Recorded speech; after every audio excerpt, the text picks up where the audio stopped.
So after recently rewatching the 1984 Karate Kid movie and wondering with my brother what exactly is it that makes it a classic, I was reminded of one particular theme I just can't get over.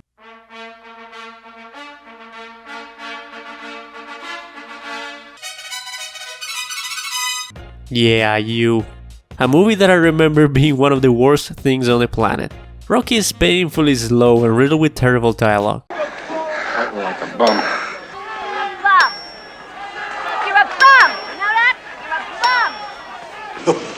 He's a bum. You think everybody I fight is a bum? Hey, this bum gotta say that. All right, back it up, buddy. I'm calling you a bum. Okay. See, all I wanted to do out of fight was prove I was no bum, that I had the stuff to make a good pro. Hey, the bum from the dock. Get a job, you bum. It's a racket where you almost guaranteed to end up a bum. I don't think you're a bum. Well, I'm at least half a bum, you know? And I don't raise you to go with this scumbag. Yeah? I weren't just another bum from the neighborhood. Finish this bum and let's go home. Come on over here.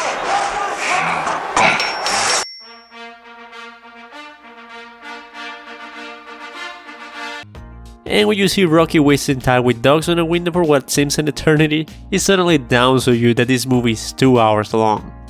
But after rewatching it for this episode, I changed my mind. There is more to Rocky than I remember. And now I see there's a great 35-ish minute movie underneath that is as good as Karate Kid.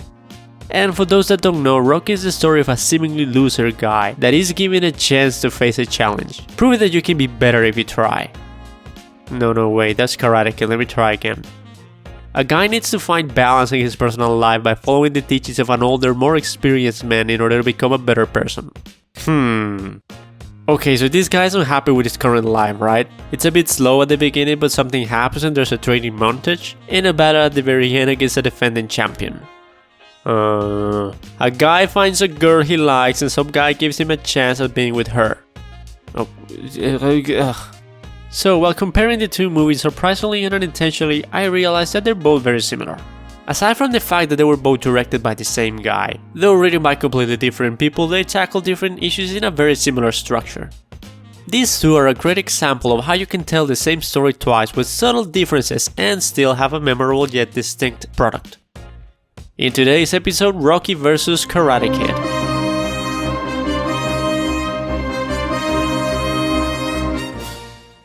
Let's take a closer look at their similarities. Both protagonists are tangled in an upcoming sanctioned sports match with mere weeks to train. 5 weeks just isn't enough time to get into shape. Oh, shape nothing, man. They're afraid. How? How? Just to save you 2 months of beating. Interestingly enough, they both take place around the end of the year. And as I mentioned before, both protagonists face a defending champion. The world champion, Apollo Creed. Defending champion, Charles of the Cobra. There's also both teachers that don't really care about victory. Win, lose, no matter. Down, stay down. And the name of the romantic interest starts with the letter A. There's also bullying in both movies. Did you get the license number? Of what? The truck that run over your face. And a fully developed ending in the sequel. Interestingly, both films have a sequel that starts just where the previous one left off. Rocky faces Apollo's advances with character depth that would have done wonders for the original. Get up out of that chair, Chump, and let's finish this fight right now. Oh, don't. Please, sit I'm down. talking. Is he serious? He sure has a lot of energy. You know, you got nothing to prove. And in Karate Kid, Daniel Miyagi stopped Chris Sensei, this terrible violent father figure, saving his bully Johnny in the process. A better resolution than the out of character line that we got from the antagonist. Yeah, problem solved. What sets them apart is the main protagonists, the way they talk, the way they react, the problems they have to deal with, so the focus of both movies changed because of it. But they both start the same way, they're both violent and unhappy. There is a theme of forcing someone to change for the better in a short time for different causes. Daniel LaRusso starts his life in a different town, and the presence of bullies makes his new situation seemingly unbearable. He thinks senseless violence and revenge, or even running away from his problems, is the only path forward. He is full of himself, thinking a few karate lessons make him a hero. But life will gift him with a father figure that will guide him through a different path. Rocky, on the other hand, is unhappy with the way his life turned out to be. He is alone and miserable, but seems comfortable enough with his current situation. Tough day today, you know, they took my locker away. Had that locker for about 6 years, but don't bother me none. He's fine with life not giving him a chance until now. So he works as a debt collector using violence and boxing as a hobby for a few bucks. It'll be a once in a lifetime chance that'll test him, and he'll have to give his all or give up to show he can go the distance given the opportunity, and proving that sometimes picking a great nickname is all you need for life to notice you. This is what I'm looking for. The Italian Stallion. So what does the movie do for the rest of the characters? In Rocky, I would say that the main protagonist is the sole focus, probably because Stallone wrote it for himself basically.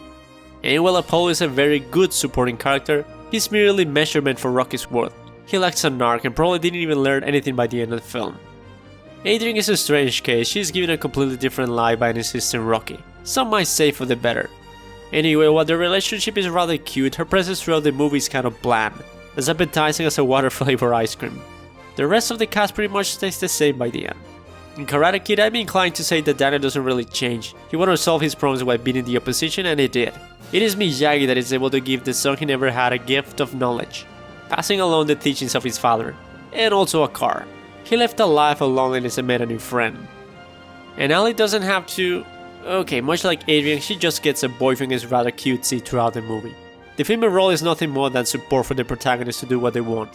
And what about the message of the movie? While Daniel wins in the end, in both cases it's not really about victory. Winning or losing is not what's important. It's about taking part in whatever life throws at you and giving it your all, to grow. He needed a different solution and it was a smart one. Given the right perspective, one can rise and maybe even help others along the way. For Rocky, it doesn't matter that you're ugly or dumb or what you do for a living. We all have a dream and it's okay if life never gives us a chance at it. Well, until it does, and it's up to you to rise to the challenge. You might be scared and you might respect life more than you do yourself, or in this case a big muscular champion that has never dropped in his entire career. So when the opportunity comes, confidence must overcome doubt. You have to go the distance, it just matters that you don't give up. So which movie is better at what it does? I think Rocky has a deeper, more meaningful message, as well as a better, more sentimental ending. But Karate Kid has much better pacing throughout the whole film and one of the best supporting characters in cinema. The beautiful Ali. Nah, I'm kidding, Kinsuke Miyagi. But Rocky doesn't have the unnecessary drama with Adrian and treats her surprisingly well for a full-blown romance movie, which I give it a lot of credit for. No cliché relationship stuff, unlike another movie. Also, Rocky has one of the best lines in both movies in my opinion. I'll wait for you here. Well, how about I wait here and you fight, huh? I can say that one is better than the other, but I wouldn't watch Rocky again without skipping a lot or watching at a higher speed. Why don't you think you have a boyfriend? Because you're hanging out with them coconuts in the corner, you understand? You hang out with them coconuts, you get nowhere. They're lemons. Lemons. Though I really respect it for its creative resolution, which is better than a main protagonist victory we were all expecting. Rocky's is more fulfilling if you care to watch it, while Karate Kid's ending is a little lackluster. If the sequel didn't exist, it would certainly be worse for it. The excitement of his victory and the cool kick distracts you from what it is about, unless you start thinking about it, but it's still one of the greatest growth movies ever made. Anyway, that's all I have for today. Thanks for watching and be sure to go the distance in whatever you do. That's it, take care, bye bye. You can't give it up.